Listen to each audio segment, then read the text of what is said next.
안녕하세요. 서울에서 살고 있는 37세 예비 신부입니다. 제가 독신주의를 고집하게 된 이유는 총 3번에 걸쳐서 일어났습니다. 한 번은 아버지 때문에, 다른 한 번은 남자친구 때문에, 다른 한 번은 남편 때문이었죠. 가장 먼저 말씀드릴 일은 중학생 시절 일어난 일입니다. 인테리어 사업을 하는 아버지는 실속이 있는 알부자였죠. 돌아가신 할아버지에게서 물려받은 건물도 있었고, 성실하고 실력이 있었던 아버지는 불황이란 걸 모를 정도로 사업을 잘 운영하셨습니다. 그래서 어릴 때부터 돈 걱정 없이 살았는데요. 아버지가 가부장적이고 엄하셨던 것도 아니었습니다. 회사와 집밖에 모르는 아버지는 100점 만점의 자상하고 좋은 가장이셨습니다. 공사를 하러 지방으로 출장을 갈 때면 하루에도 몇 번씩 엄마에게 전화를 하셔서 그날 무슨 일이 있었는지 자세하게 말씀하시곤 하셨죠. 여보, 나 부산 잘 도착했어. 당신은 별일 없지? 당신은 어때? 일은 잘 되어가? 큰 문제는 없어. 어제 공사 발주한 주인이 갑자기 오픈을 앞당기겠다고 해서 오늘부터 이틀 정도는 철야 작업을 해야 할 것 같아. 어떡해, 너무 피곤하고 힘들겠다. 할 수 없지 뭐. 난 당신하고 소정이 생각해서 열심히 해야지. 당신 힘들 텐데 얼른 들어가서 쉬어. 무슨 일 있으면 전화하고.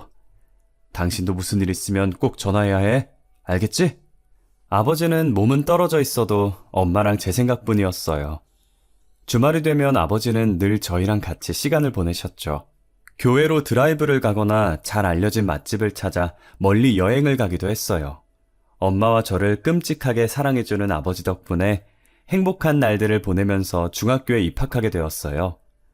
그런데 어느 날 갑자기 아버지께서 폭탄 선언을 하시더라고요. 느닷없이 엄마에게 별거를 하자고 요구한 것이었죠. 당신하고 소정이한테는 정말 미안하지만 나 이제 혼자 살고 싶어. 뭐? 그게 무슨 말이야? 당신 더위라도 먹은 거야? 그런 거 아니야. 그냥 혼자서 생각할 시간이 필요해서 그래. 요 앞에 원룸 구해서 혼자 살 테니까. 왜 갑자기 혼자 살겠다는 건데? 당신 수상해. 설마 여자라도 생겼어? 아님 나 몰래 빚이라도 진 거야?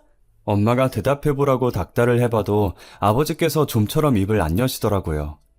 그러면서 갑자기 따로 안 살아도 된다면서 못 들은 걸로 하라는데 어떻게 그걸 모른 척하고 있겠어요. 엄마가 하루 종일 붙들고 그 이야기만 하니까 결국 아버지가 죽을 죄를 졌다는 거 있죠? 내가 죽을 죄를 졌어. 술에 취해서 나도 모르게 실수를 해서. 뭐? 실수? 설마 당신 진짜로 여자 생긴 거야? 내가 술에 너무 취했나 봐. 기억이 안 나는데 깨어보니까 어떤 여자랑 같이 있더라고. 딱 하룻밤 잔 건데 애가 생겼다길래. 뭐? 딴 여자랑 잤다고? 당신 지금 제정신이야? 저도 아버지 말이 믿기지 않았어요. 아버지가 하는 말이 모두 꿈같이 느껴져서 멍하니 아버지와 엄마만 쳐다봤던 것 같아요. 엄마는 한참 동안 생각하더니 이제야 깨달았다는 듯이 그 질문을 꺼내더라고요. 왜 지우라고 안 했어? 그 여자가 협박이라도 한 거야? 아버지가 고개를 푹 숙인 채 아무 말도 못 하셨어요. 그동안 제가 알고 있었던 아버지의 모습은 모두 다 거짓이었나 봐요. 갑자기 배신감이 느껴져서 아버지가 정말 다르게 보이더라고요. 엄마는 저보다 더 실망하셨는지 눈물을 흘리면서 소리를 지르고 계셨어요. 당신 진짜 뻔뻔하다. 그걸 속이고 따로 나가 살겠다고 한 거야? 당신 그런 사람 아니잖아. 나 속이려고 작정하는 사람도 아니면서 왜 그래? 그 여자가 시켰어? 도대체 어떤 여자길래 그래? 응? 말해봤자 해결되는 게 있나. 그냥 내가 죽일 놈이지. 엄마가 아버지 바짓가랑이를 붙들고 놔주지를 않으니까 그제야 내연녀에 대해 술술 불더라고요. 아버지는 6개월 전에 미용실 인테리어 공사를 하다가 미용실 여사장과 눈이 맞은 거였어요. 내연녀는 2년 전에 남편이 교통사고를 당해 세상을 떠난 뒤 딸이랑 단둘이 살고 있다고 했어요. 아버지와는 친구 사이니까 괜찮다는 핑계를 대면서 같이 차 마시고 술도 마시면서 비밀 연애를 하고 있었습니다. 하지만 여사장에게 덜컥 애가 생기는 바람에 어쩔 수 없이 이혼을 택한 거라고 말이에요. 자기한테 안 오면 온 동네에 소문내겠다고 협박하는데 어떡해. 당신한테도 이혼당하고 회사 평판 나빠져서 이제 벌이도 없어질 텐데. 참 잘하는 짓이다. 말만 번지르하게 잘하는 거 알고 있었는데 딴 여자랑 붙어먹는 줄은 몰랐네. 참 어이가 없어서. 미안해 여보. 미안해? 미안하면 바람 핀 게 없어져? 그 여자 애밴 게 사라지냐고. 엄마가 손에 잡히는 대로 아버지에게 물건을 던지셨어요. 머리채도 잡고 멱살도 잡으면서 모진 말로 아버지를 쏘아붙이셨지만 차마 이혼하자는 말은 못하셨어요. 제가 마음에 걸리셨는지 저를 보며 울먹거리다가 말씀하시더라고요. 이번만 봐줄게. 그 여자 다 정리하고 돌아와. 그럼 없는 일인 척 지내줄 테니까 어떻게든 해결하고 오라고. 여보, 정말 고마워. 내가 잘 말하고 올게. 저는 진짜 아버지가 그 여자를 정리하고 돌아올 줄 알았어요. 그런데 며칠이 지나도 몇 주가 지나도 아버지가 돌아올 생각을 안 하더라고요. 엄마도 아버지가 어디에 있는지 몰라 전화도 해보고 수소문도 해봤지만 찾을 수 없었어요. 엄마가 미친 사람처럼 동네를 뒤지고 다닌다는 걸 내연녀도 알고 있었는지 제 발로 집에 찾아왔더라고요. 태승 씨 와이프 되시죠? 네. 누구시죠? 저 태승 씨 애인 되는 사람이에요. 애인이요? 정말 뻔뻔하게 짝이 없더군요. 엄마도 놀라셨는지 현관문을 연 채 그대로 굳어버리고 말았어요. 아침 드라마에서는 옳지 너 잘 만났다. 내가 널 얼마나 찾았는지 알아? 이 불려시 같은 기집애. 이런 식으로 대사도 잘만 치던데 실제로 불륜녀를 만나니 아무 말도 못하겠더라고요. 오히려 불륜녀만 염치 없는 말을 내뱉고 있었어요. 저 때문에 멀쩡한 가정이 깨졌다는 거 알아요. 정말 면목이 없고 죄송해요. 하지만 제 뱃속에 든 애를 생각해서라도 저희 둘 새 출발할 수 있도록 이혼해주세요. 제발 이렇게 부탁드려요. 내연녀가 무릎을 꿇고 눈물까지 흘리는데 도대체 누가 피해자인지 모르겠더라고요. 가정이 파탄난 사람은 우리인데 내연녀가 서럽게 우는 바람에 이웃들까지 오해를 하는 것 같았어요. 옆집에서 빼꼼 문을 열어보더니 저희랑 눈이 마주치자마자 곧바로 문을 닫아버렸어요. 됐으니까 가세요. 가정 파탄 내놓고 동네에 이상한 소문까지 내려고 하지 마시고 가시라고요. 엄마가 억지로 내연녀를 내보냈지만 소용없었어요. 그 내연녀가 집 앞은 물론 제 학교까지 찾아와서 눈물을 흘리는데 정말 난감하더라고요. 내연녀가 찾아오자 겨우 중학생이었던 저는 정상적인 학교 생활을 하기가 힘들어졌습니다. 이미 이혼을 했다. 우리 아버지에게 여자가 여러 명 있다더라. 선생님하고도 그렇고 그런 사이라더라 등등 엉뚱한 소문이 돌자 친구들도 절 멀리하더라고요. 겨우 중학생이었던 제가 뭘 할 수 있겠어요. 참다 못한 저는 어머니에게 내연녀가 찾아온다는 말을 꺼낼 수밖에 없었죠. 뭐? 그 여자가 찾아왔다고? 아이고, 우리 딸 얼마나 힘들었을까. 그 여자가 학교에까지 찾아와서 뭐라고 짓거린 거야? 내가 그 여자 아작을 내야겠어. 엄마가 충격을 받아 소리치는데 저는 눈물만 나오더라고요. 그동안 쌓인 억울함이 터져서 그 여자 때문에 왕따를 당하고 있다는 말만 몇 번이나 토해냈던 것 같아요. 엄마도 그 말을 듣고 울컥하셨는지 이혼 이야기를 꺼내시더군요. 그래, 이혼하자. 뭐가 좋다고 그런 양반을 붙잡고 있어? 아버지랑 이혼할 테니까 걱정하지 마. 깔끔하게 정리하고 전학도 가자, 응? 결국 엄마는 아버지와 이혼 서류에 도장을 찍고 저는 다른 학교로 전학을 가게 되었어요. 전에 다니던 곳은 걸어서 5분 거리였지만 전학을 가게 된 곳은 차를 타고 20분 넘게 걸리는 거리였어요. 학교를 옮긴 뒤 친구도 여럿 사귀었고 잘 적응했어요. 아버지에게 우리 몫의 재산도 넘겨받고 양육비도 받게 되었지만 한 가지 문제가 남아 있었어요. 저희들이 살던 아파트는 아버지 명의로 되어 있었거든요. 그러니 저희 모녀는 집에서 나가야 했죠. 그러면 아버지가 재혼녀를 아파트로 데리고 와서 재혼 생활을 시작할 계획이었어요. 아버지는 저희들에게 나가달라는 말을 차마 하지 못하고 망설이고 있었는데 엄마가 먼저 입을 열었어요. 여기가 당신 집이기도 하고 소정이 전학도 갔으니까 우리가 나갈게. 부동산에 적당한 집을 전세로 알아봐달라고 말해놨어. 일주일만 시간을 줘. 그럼 물론이지. 정말 미안해. 약속한 일주일 뒤에 엄마와 저는 다른 아파트를 구해서 이사를 했고 아버지와의 인연은 그것으로 모두 끝나고 말았습니다. 그때부터 저는 결혼 같은 건 하지 않고 혼자 살겠다고 마음을 먹었고 엄마도 그런 저를 이해해 주었어요. 정리가 혼자 살겠다면 그렇게 해. 요즘은 결혼이 필수가 아니고 선택이라고 하잖아. 어차피 혼자 왔다가 혼자 가는 게 인생이야. 하고 싶은 대로 하면서 살아야지. 그래서 저는 대학 시절에도 남자 사귈 생각은 하지 않았어요. 장학금 받는 데에만 전념하다가 졸업했지만 남자들하고 접점이 없었던 것은 아니었어요. 제 외모가 그런대로 괜찮은 편이라서 귀찮게 구는 동기들이 꽤 있었거든요. 그런 놈들 상대하지 않고 학점만 챙기다 보니 졸업과 동시에 대기업에 바로 취업하게 되었네요.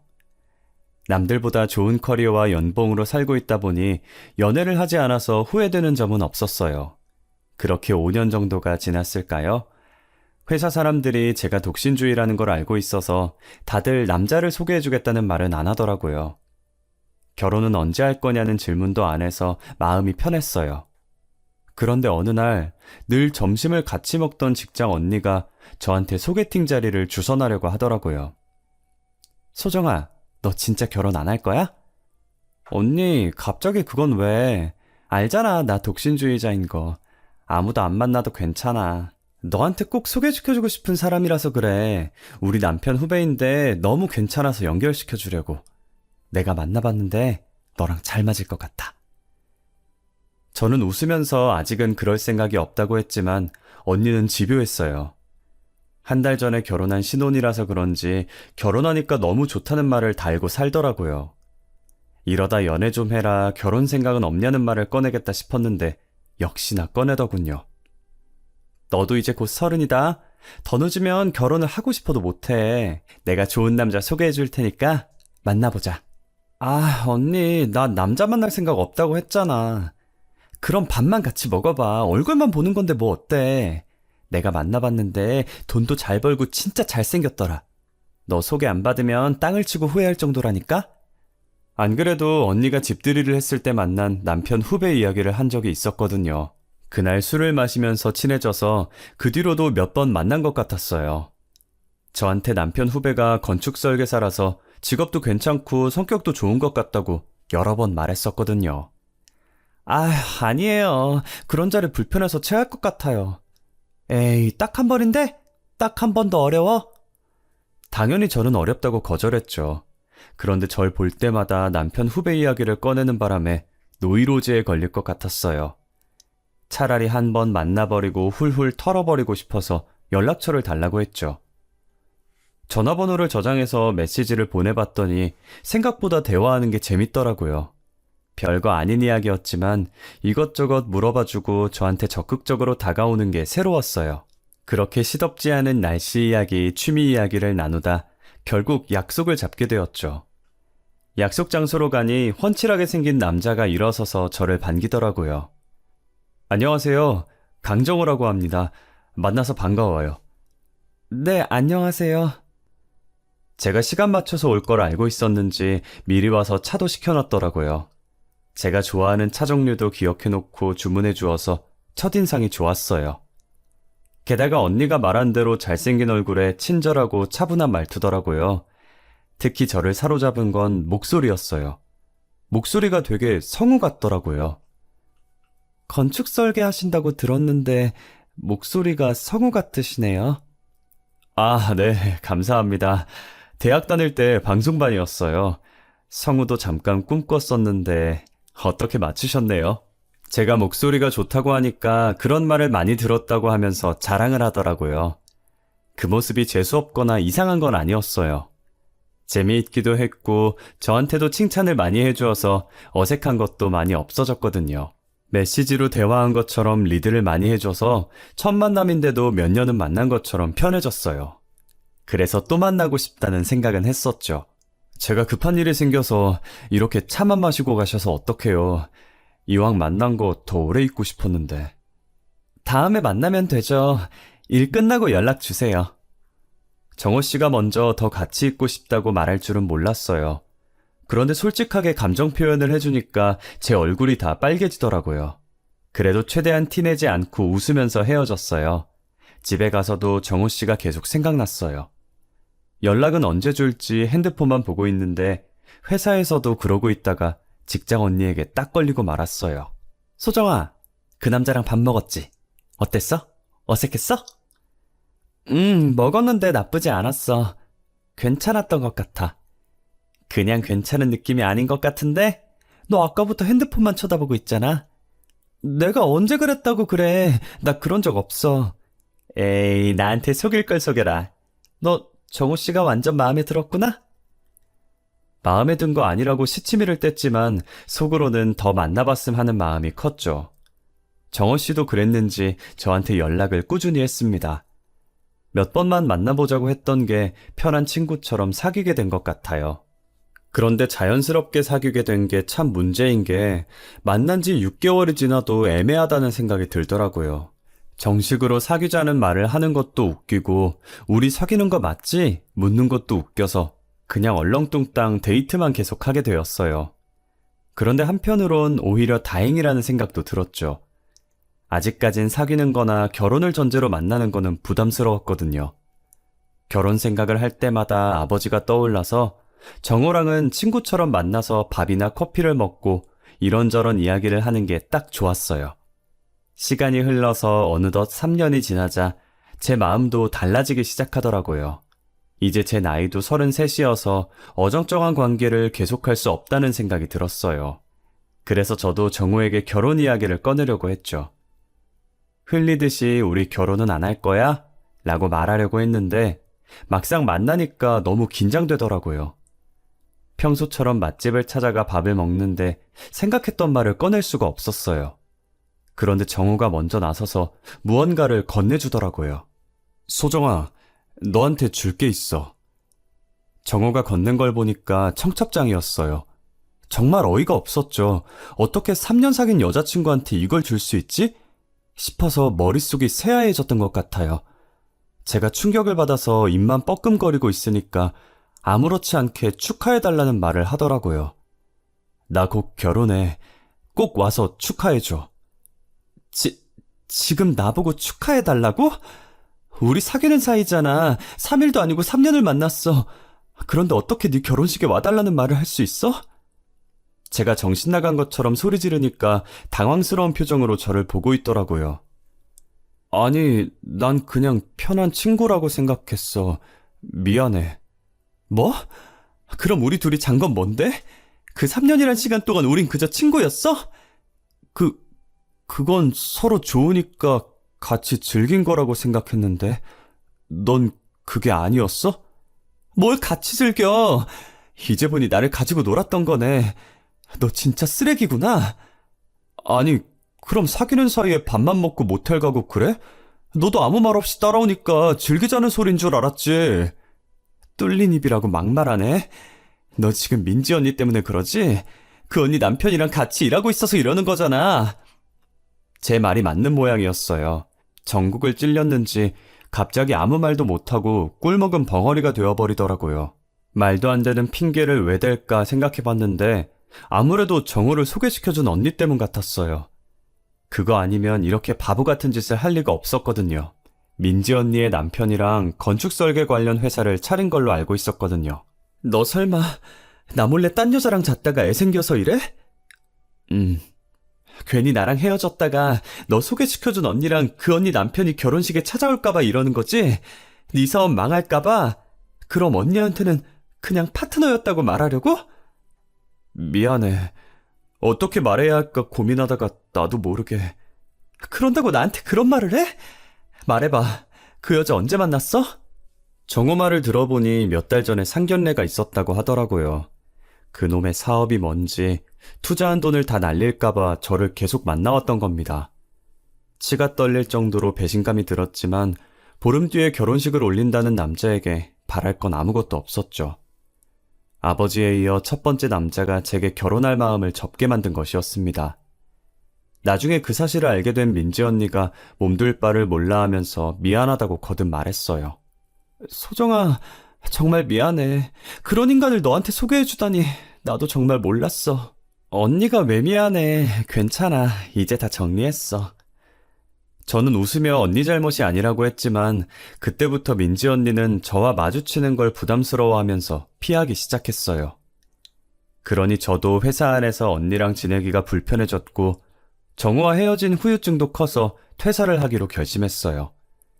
쉬지 않고 몇 년간 한 회사만 다녔으니 쉴 때가 왔다는 생각도 들었거든요. 엄마에게 전화를 걸어 퇴사하겠다고 하니 처음에는 놀라시더니 제가 힘들다는 말을 듣고 그동안 고생했다는 말을 해주셨어요. 그래, 당분간 좀 쉬어. 네가 취업 안 해도 우리 둘 먹고 사는 데는 지장 없잖아. 엄마는 이혼하기 전 아빠에게 받은 4층짜리 상가 건물이 있었어요. 아빠가 저와 엄마를 버린 대가로 증여해준 건물이었죠. 엄마는 건물에 임대료 수입도 있으니 저보고 아무 걱정 말고 쉬라고 했어요. 백수가 된 저는 홀가분한 마음으로 여행도 다니고 대낮에 한가롭게 백화점을 다니면서 쇼핑도 했죠. 그렇게 몇 달이 지나니까 엄마가 제게 카페를 한번 해보자고 하더라고요. 갑자기 카페? 카페는 왜 하려고 하는데? 건물 1층에 있던 편의점이 결국 폐업하고 나간다네? 저희 건물 1층에 편의점이 있었는데 근처에 편의점이 3개나 더 생기더니 결국 폐업을 결정한 것 같더군요. 편의점이 많이 생기기 전까지 장사가 잘 됐으니 도전해보자고 저를 부추겼어요. 다른 세입자 구하지 말고 프랜차이즈로 카페 해보게. 엄마가 도와줄게. 내가 보기에 잘 될 것 같아. 저도 몇 달을 놀고 먹으니 몸이 근질근질하던 참이라 별 생각 없이 엄마 말을 따르기로 했어요. 사실 돈을 번다기보다는 그저 소일거리로 카페를 차렸던 거였어요.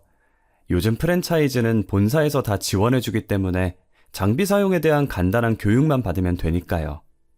오랜만에 이것저것 배우게 되니까 기분 전환이 되는 것 같았어요. 교육 담당자분께서도 친절하게 잘 가르쳐 주셨고요.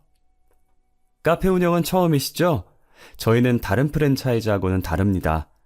사장님이 일에 익숙해지실 때까지 본사에서 전문 바리스타를 파견해 드릴 거예요. 물론 인건비는 사장님이 지불하셔야 합니다. 제가 창업한 프랜차이즈는 초보자인 저를 위해서 전문 바리스타를 3개월 동안 파견해 준다고 하더군요. 바리스타가 오면 저랑 같이 일하면서 장비 사용과 각종 음료 만드는 법을 익히도록 도와준다고 들었어요. 실제로 직접 와서 가르쳐 주니까 일도 금방 배우고 노하우도 금방 깨치더라고요. 그렇게 1년 정도가 지나니까 카페 일도 완전히 손에 익었고 손님도 어느 정도 오는 것 같았어요. 그러던 어느 날 단골 손님이 저한테 말을 걸어오더군요. 이것저것 자기 자랑만 하는 바람에 대충 듣는 척만 했는데 이 근처에서 무역업 사무실을 하고 있다고 하더라고요. 그러면서 자기는 명품만 입는다면서 옷이랑 시계를 보여줬어요. 사업을 하는 남자는 옷차림에 신경을 써야 됩니다. 후줄근하게 걸치고 다니면 제대로 대접을 못 받는 법이거든요. 자기는 사치를 부리려고 명품을 입는 게 아니라 비즈니스적인 목적 때문이라고 했어요.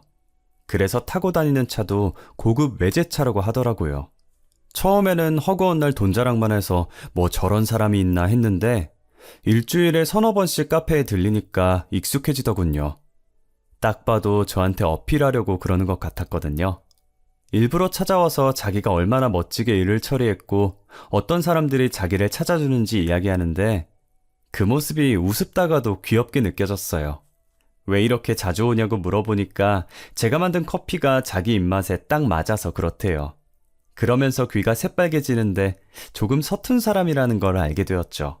제가 만든 커피가 맛있어서 오는데 왜 부끄러워하세요? 들킨 것 같아서 그랬죠. 뭐를요? 소정 씨한테 호감이 있어서 자주 온 건데 이렇게 갑자기 들킬 줄은 몰랐어요. 그러면서 말없이 커피만 홀짝이고 있더라고요. 남자에게 호되게 배신을 당한 뒤라서 사랑 같은 건 믿지 않기로 했는데 시간이 흐르니 또 변하더군요.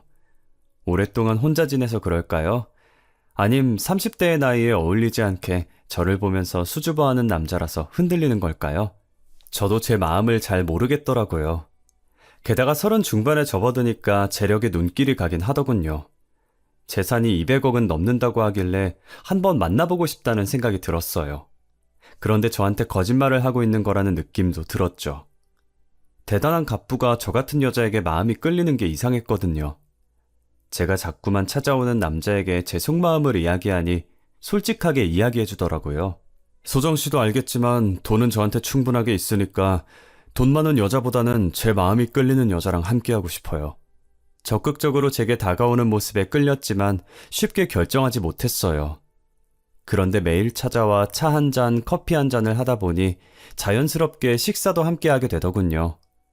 그러다가 사이가 깊어져서 몇 달간의 교제 끝에 결혼 이야기까지 오가게 됐습니다. 진지하게 교제한다고 생각할 즈음 때마침 남편 사업이 날개 돋듯 잘 되어가기 시작했어요. 국내 공장에서 생산한 생활용품들을 필리핀이나 베트남 같은 동남아 지역에 판매하게 되었다고 하더라고요. 특히 베트남 쪽이 잘 돼서 현지에 공장을 지을 계획이라고 했어요. 그러면서 서둘러 결혼하자고 상견례 날짜를 잡자 하더군요. 소정아, 우리 빨리 결혼하자. 우리들 나이 생각하면 지금 이 결혼 미룰 이유가 없잖아. 너무 서두른다는 생각이 들었지만 나이도 나이인지라 노산이 걱정되기도 했어요. 또 결혼이 남녀가 하는 것이 아니라 집안과 집안끼리 한다는 말이 있듯이 직접 만나봐야 하기 때문에 인사부터 해야겠다는 생각도 들었죠. 남편이 워낙 재산이 많이 있어서 저를 반대할 것 같았거든요. 시댁은 도대체 어떤 분위기일까 했는데 제 생각보다 굉장해서 깜짝 놀랐어요. 드라마에서나 볼 법한 2층 단독주택이었거든요. 넓은 정원이 으리으리한 저택에 온화하고 세련되게 생긴 시어머니까지. 갑자기 저에게 다가온 현실이 믿기지 않더라고요. 그런데 시어머니께서 저를 보자마자 바로 결혼을 승낙하시더군요. 얼른 상견례 날짜 잡고 결혼식은 언제 할지 의논하도록 하자. 네 아버지가 살아계셨으면 좋아하셨을 텐데. 처음에는 이상하다고 생각했는데 시아버지께서 세상을 떠났다는 말을 듣고 납득이 됐어요. 어머님도 몸이 많이 안 좋아서 결혼을 서두르고 싶다고 하시더라고요. 그렇게 일주일 뒤에 호텔에서 상견례를 하게 되었어요. 제 부모님도 시어머니의 품격 있고 교양 있는 태도를 보고 좋은 집안과 사돈을 맺었다고 좋아하셨죠. 화기애애한 분위기 속에서 결혼식 이야기를 하고 있는데 남편이 갑자기 전화를 받고 얼굴이 굳어지더니 급히 밖으로 나가더군요. 그런데 잠시 후에 밖이 소란해지더니 웬 남자가 버럭 소리를 지르며 들어왔어요. 정말 해도 너무들 하시네. 이번엔 어떤 여자 인생을 망치려고 들어? 시어머니가 나가라고 뜯어 말리는데도 그 남자가 저희 부모님을 붙잡고 매달리더라고요. 절대 이런 인간들하고 사돈 맺으시면 안 됩니다. 지금 이놈들이... 형! 지금 여기서 뭐 하는 거야? 당장 나가. 연 끊었음 신경 꺼야지. 왜 굳이 찾아와서 내 결혼을 깽판 치는 건데? 남편이 형이라는 사람을 억지로 끌고 가려고 했죠.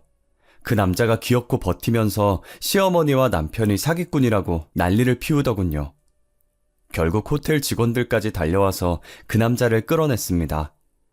한바탕 소동이 끝나고 겨우 진정돼서 이게 무슨 일이냐고 물어보니 시어머니께서 한숨을 쉬시면서 말씀해 주셨어요. 일부러 감추려고 했던 건 아닌데 이렇게 되었으니 다 말씀드릴게요. 방금 들어와서 깽판 친 놈은 전처가 낳은 아들이에요. 시아버지가 전처와 이혼하고 시어머니와 재혼을 해서 남편을 낳았다고 해요. 전처와 이혼한 이유는 돈 문제 때문이었다고 하는데요. 전처는 시아버지의 회사와 재산을 자기 차지로 만들기 위해서 회사의 간부들과 짜고 음모를 꾸몄다고 합니다.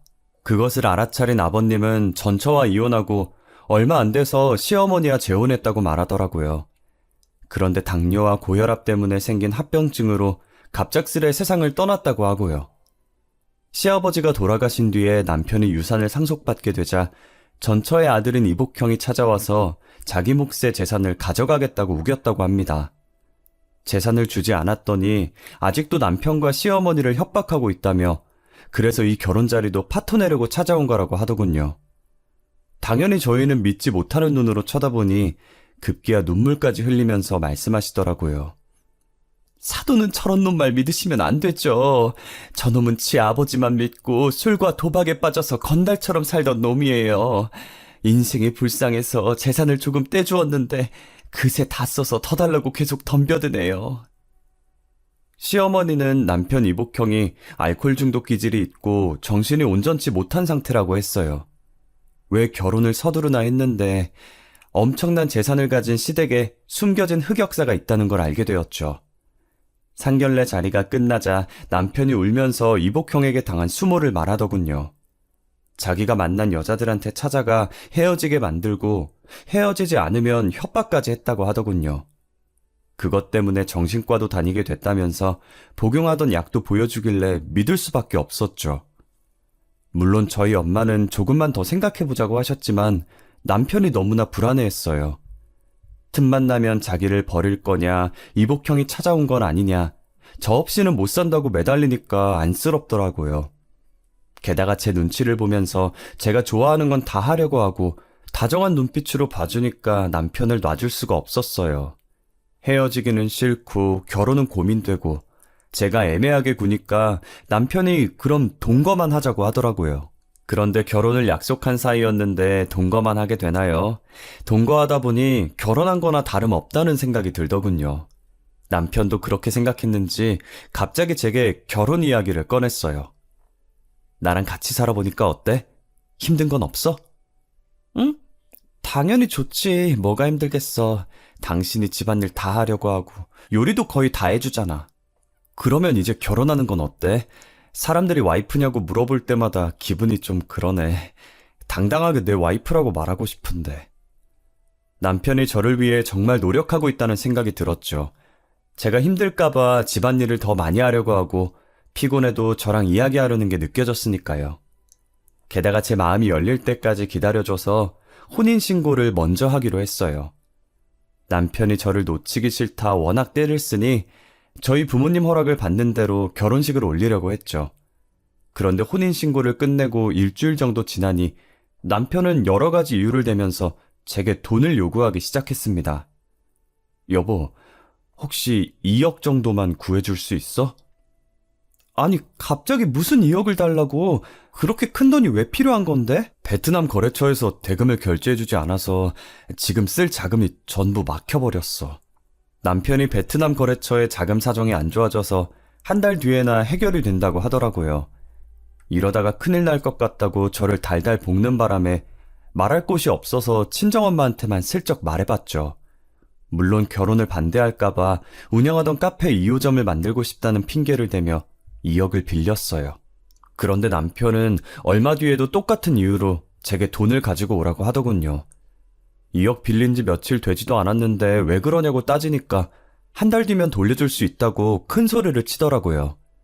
그때 의심하는 거였는데 바보같이 남편에게 속고 말았습니다. 한 달 뒤에 친정에서 빌린 돈은 언제 줄 거냐고 물으니까 남편이 황당하다는 눈빛을 보냈어요. 그 돈은 장모님이 준 거 아니었어? 남편이 친정에서 그냥 준 돈인 줄 알았다고 엉뚱한 소리를 하더라고요.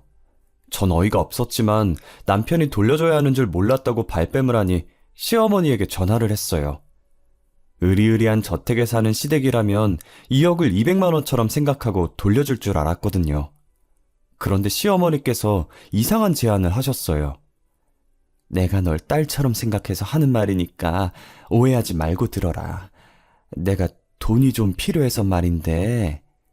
제가 2억 이야기를 꺼내기도 전에 오히려 돈을 달라고 요구하시더라고요. 시어머니는 결혼식을 올린 정식 부부는 아니지만 이젠 한 식구나 마찬가지라고 생각한다면서 남편에게는 비밀로 하고 용돈을 달라고 하셨어요. 저는 어이가 없었지만 최대한 예의 바르게 말하려고 노력했죠. 왜 갑자기 돈이 필요하세요? 무슨 일이 있으시길래? 내가 몸이 안 좋아서 그래. 수술도 해야 하는데 수술 후에는 재활도 받아야 하고 한 500 정도면 될 것 같네. 네? 500이라고요? 정수한테 말해봤는데 걔가 요즘 힘든 것 같더라고. 내 연락을 피하는데 몸이 너무 아파서 살 수가 있어야지. 며느리가 쉬는 것도 아니고 카페 일하는데 도움 좀 받아보려고 이렇게 연락해봤다. 조금이라도 어렵니? 시어머니가 오히려 돈을 달라고 해서 놀랐지만 몸이 아프다는데 어쩌겠어요. 수술 날짜가 잡혀버렸다고 몇 번이나 전화를 하셔서 어쩔 수 없이 보내드렸습니다. 그런데 그 뒤로 연락을 했는데 전화를 안 받으시더라고요.